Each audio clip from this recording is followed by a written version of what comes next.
If you do not cultivate self-discipline, then no amount of philosophy or spirituality can help you. The mistake that we make is that we think that by understanding something, by knowing something in the mind, everything will be taken care of.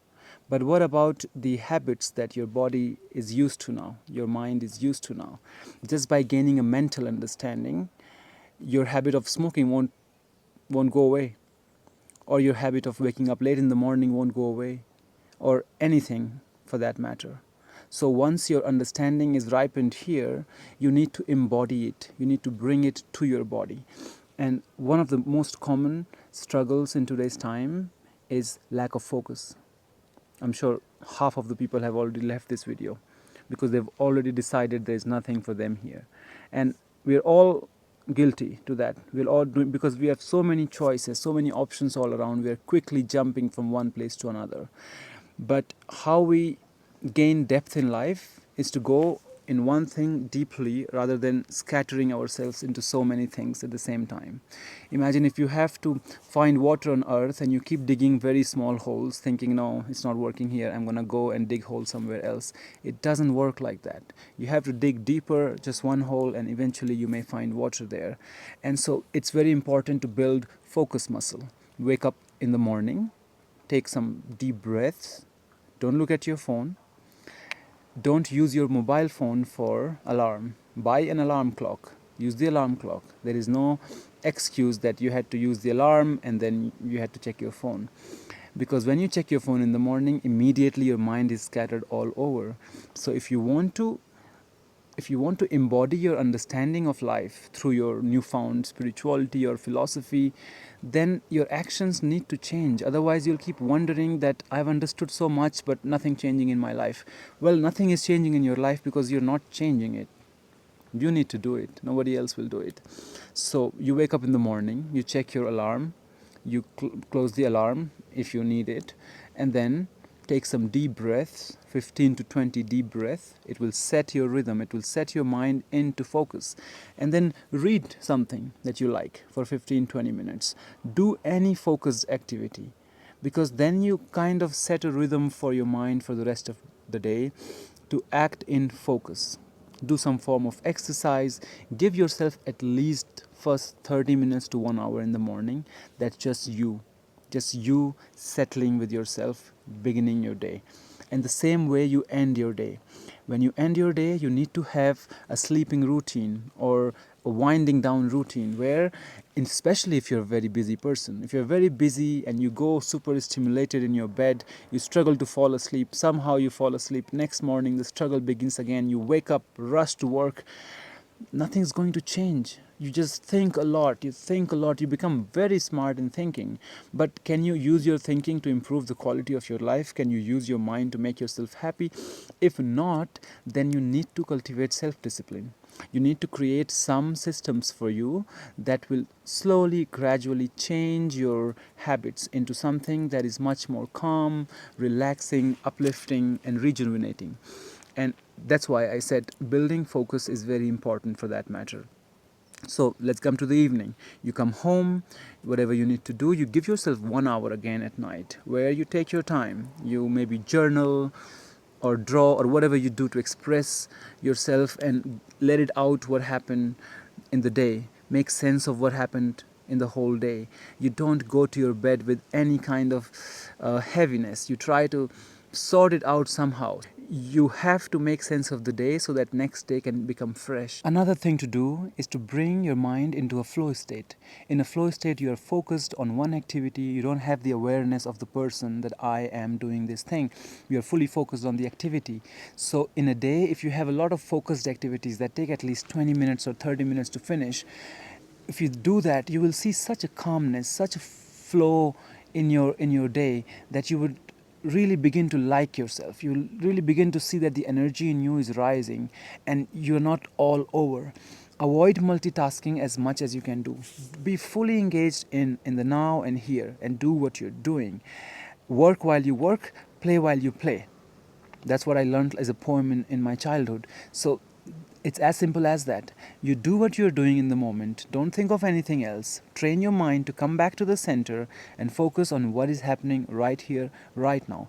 And all the things that you do, washing your dishes, cooking your meals, doing your work, working on your laptop, eating your meals, if you begin to cultivate this practice, you will see that it improves the quality of your day considerably. And postpone all the entertainment for the end of the day. You do not do entertainment, you do not begin your day with entertainment. First, you do what needs to be done for the day, and then entertainment is a reward. That's what you do. And that way, you will avoid scrolling, you will avoid checking your Instagram or YouTube all the time, because you will tell yourself that, okay, not now. I need to finish my things, and then I go for entertainment. During the day when you need a break, train yourself to take a break and do nothing. Just sit and stare outside your window. Talk to someone. Take some deep breaths. Drink some water. Just lie down. Do nothing. Train yourself to do a lot of focused activities, and in between, do nothing. Like when you breathe, inhale, and then you exhale, there's a pause in between. That pause, that is the pause you create between your work and when you're not working. That's very important. All these things are very simple, but they have a long lasting impact. They're very profound in terms of how they increase the quality of your life. We get so interested in philosophy and all these amazing ideas, and we like to think about them, and we think that, oh my god, that's it, I'm awakened now. But what about your behavior patterns? What about your actions? What about the years and decades of habits that you have had that you need to change now? And all these things will happen with humility, with focus, with determination, and you will falter. You will falter a lot when you do this. When that happens, you need to be relaxed about it. You need to know that focus and distraction are a part of the game. So you need to learn how to dance between focus and distraction. Don't get angry at yourself. Don't start hating and disliking your mind. Treat your mind like a small little puppy that you've just got home. It's pooping and peeing everywhere. And you're not, if you're a dog lover, you're not getting angry at the dog, right? You are teaching the puppy. You're saying, no, not here. You pick the puppy, you show the puppy where it should be done.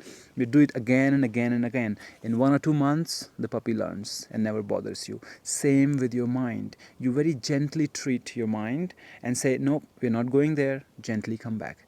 Gently come back. A Buddhist monk was saying that when you are meditating, or I would rather say that when you are concentrating and your mind goes away, if your mind goes away a million times elsewhere, you bring it back with a smile on your face a million times back to the center. So this is what the whole thing is about. You cannot force it. If you force it, it likes it, and then it keeps on reinstating its own it is the game that the mind likes. The more you fight it, it says, okay, then you're gonna stay with me.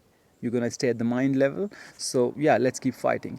But you want to smile and just come back to the center. You remember that, okay, my mind went elsewhere. Cut the cord immediately, come back to the center. The more you repeat it, the more calmly you do it, the faster, easier you will see that your mind has become quieter and calmer, and unnecessary thoughts just remain in the background somewhere, like a humming noise of refrigerator in your house. They don't bother you anymore. You don't have to sit and all the time get in the state of thoughtlessness. You will just not be identified with your thoughts. They will remain in the background. You will just live your life and do your thing. Another example I wanted to give was, you could treat your mind like a little baby or little boy or girl who has just learned how to walk. So when they're walking with their parents holding their hands on the footpath, somehow, I've seen it many times, somehow children have this tendency to leave the hand and run towards the road. I don't know why to do that. So what you do as a parent, you run behind them, you pick the child, bring it back and say, no, we don't go there, cars are coming, don't go there.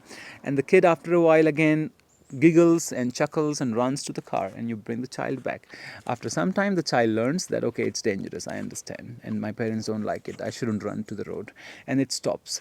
If you get angry at the child, if you start scolding the child, you ruin your mind, you ruin your mood, you ruin childhood.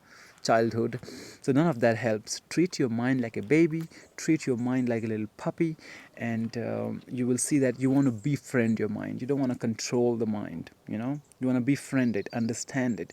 Whenever it is throwing tantrums, you say, there, I see what you need. I see you. But it's okay. We are sticking to what we are doing right now. We'll come back to what you are saying. And if you do that with patience, all the things that feel too intense won't feel too intense anymore. So I wanted to talk about this today because I also tend to lean into philosophy a lot, into abstract ideas, into understanding reality, and I also know that I like to live in an effortless manner. But to get to the effortless state, sometimes you need to make a lot of effort in the beginning. If you see a dancer dancing effortlessly, the dancer has put a lot and lot of work into training into dancing, and eventually she or he has gotten into that rhythm that feels and looks amazingly natural, effortless. So don't use your philosophy or spirituality as a shield to avoid the work that you need to do. I say it all the time that you are living on this earth. It is a plane of karma. It is an action land. You have to do the karma, even if there is no doer inside you, even if whatever it is that you think. You need to believe that you can, that you want to, and you need to choose how you want to do what you want to do. You need to take your power back from all the places where you have given it and decide that this is how I want to live, step by step. In a day, ask yourself, what am I resisting today? What am I afraid of today? Try to go after it. Like, if you're in a house, you see that you clean everything, but you don't clean under the sofa, you don't clean under the bed. So tell yourself, okay, I want to clean under the sofa. I want to clean under the bed. I want to clean the sink very properly. What you're doing by doing it is that you are cleaning everything, not just what is apparent, but what is a layer hidden. So you do the same with your life. You think that you are reading amazing books because you are interested in books. No, maybe you are avoiding a lot of things that you need to do, and you have just a very intellectual excuse. You say, no, I'm reading philosophy. Look, it's better than cleaning the house, right? But that's a trap. That's the trap that ego will bring you into all the time. So ask yourself, what am I resisting? Go after it. This is also a training. Everything gets easier with training. You take the first step, the second step follows.